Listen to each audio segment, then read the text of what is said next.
This is the story of two homes, two countries, and one design world that keeps appearing in the headlines at very specific moments.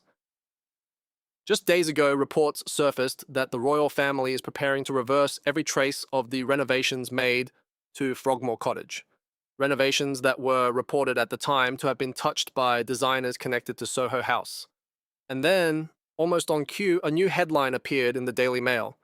The Duchess of Sussex, the article said, has chosen Soho House designers to remake a £6.3 million home in Portugal. Same design world, different country, different year, and the timing. The timing is what we need to talk about because, in my opinion, this is not a coincidence. This looks like a pattern, and once you see the pattern, you cannot unsee it. In the next 15 minutes, I want to walk you through what is actually verified about this Portugal home, what we know about the Frogmore connection from years ago, why this article has surfaced right now of all weeks, and what that word effortless really seems to mean in this brand. We are going to lay out the timeline, we are going to look at the receipts, and by the end of this video, I think you are going to have a very clear sense of what kind of move this really is. Let me start with the background, because to understand why a single Daily Mail headline about a holiday home in Portugal matters, you have to understand what Soho House represents inside the Sussex story. Soho House is a private members club chain. It positions itself as creative, casual, and exclusive. The aesthetic is muted tones, vintage finishes, distressed wood, soft lighting, low ceilings, leather that looks deliberately worn. What the press calls effortlessly casual. The key word there is effortless, because nothing about that aesthetic is actually effortless. It is meticulously curated. It is paid for. It is staged. The whole point of that look is to make calculation appear accidental. The Sussex couple have been publicly linked to that world for years. The Duchess was photographed at Soho House, Toronto, well before the relationship became public. Their early courtship was reportedly nurtured at Soho House venues in London.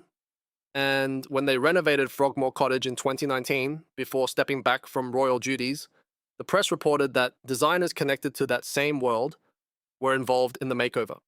Frogmore became, in public memory, the Soho House Cottage. Modern, curated, quiet luxury, and taxpayer-supported, which was the part that mattered to the British public at the time. Then they left. Frogmore was handed back. The Sussex brand moved to California, settled in Montecito, and for several years, Frogmore was simply a closed chapter on the public ledger, until this week. Reports emerged that the Crown is moving to undo the renovations entirely, strip the modern finishes, return the cottage to a more traditional state. In other words, erase the Sussex aesthetic from the property in a very literal, very physical way. That is the story that was already in the news cycle when the new article appeared. And here is where it becomes interesting. Let me lay out the claim, then the receipt. The claim, according to the Daily Mail, is that the Duchess of Sussex has selected Soho House designers to remake a £6.3 million home in Portugal that she and Prince Harry purchased in 2023. The receipt for this claim is the Daily Mail article itself. That is the source. That is all we have so far. No invoices, no designer interviews, no verified contracts. One headline. Now look at the pattern. 2023, Portugal home purchased. The story made a brief appearance in the press and then went quiet.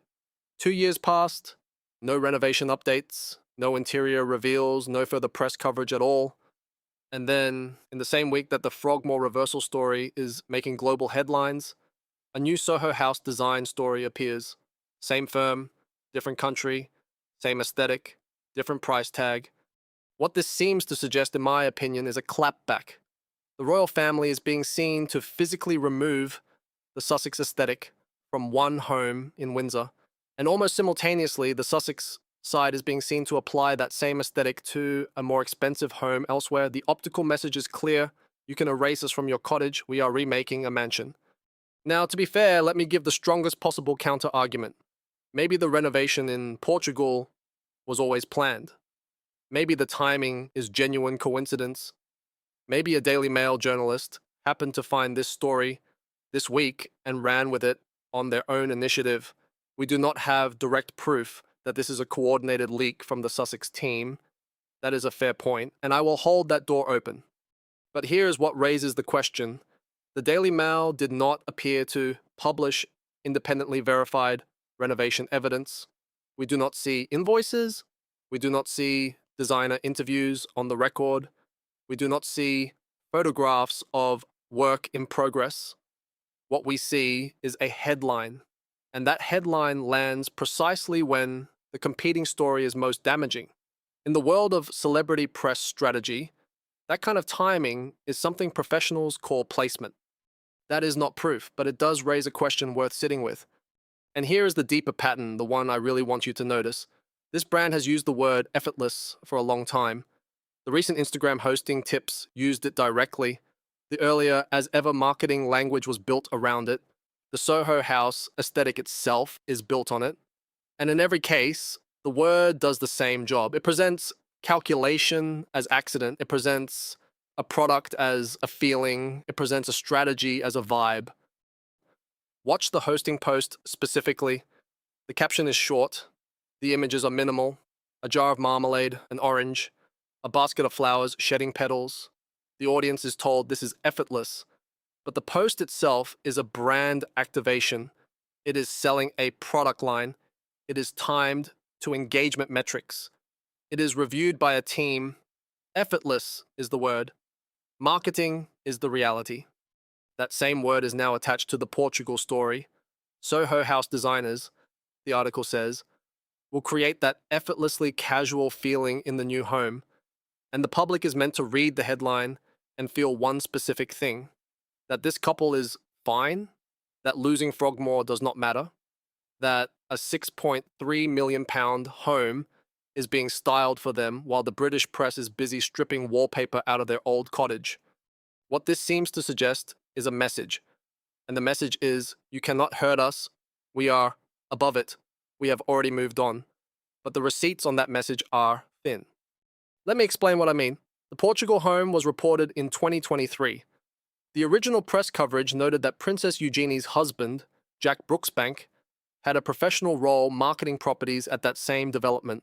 At the time, this raised a fair question about whether the Sussex purchase was a fully independent transaction or whether the press story was, at least in part, doing public relations work for a family member's commercial interest. To the best of public knowledge, no independent third party has since confirmed the purchase with publicly available land registry documents. No photographs of the family at the property have appeared in 2 full years. No verified interior images, no staff sightings, no neighbors speaking on the record. That does not prove they do not own it. But it does raise a question, and the question is whether the Portugal home is a fully established residence or whether it is, for now, primarily a useful piece of background scenery for stories like this one. Stories that need somewhere expensive to point to. The counterpoint here matters, and I want to give it real weight. Public figures are entitled to privacy at their second homes. The absence of paparazzi photographs is not evidence of absence. Many wealthy international buyers keep their overseas properties deliberately quiet for security reasons. That is true, that is fair, and it is exactly the kind of nuance this story deserves. But the contrast is what stands out. When this couple wants the public to see something, the public sees it. The Nigeria trip, the Colombia trip, the Netflix release calendar, the As Ever launches, the Oprah interview. The visibility tap turns on and off with remarkable precision, and the Portugal home for 2 solid years has had the tap firmly off until this week. So here is the verdict. In my opinion, what we are watching this week is a placement, a response to the Frogmore reversal cycle that arrived too perfectly timed to be random. It does not prove anything in a court of law. But in the court of public perception, the move is legible. And the move is this. Whenever a door is closed publicly, announce a bigger door somewhere else. I want to give this pattern a name, because once you have a name for something, you start to see it everywhere.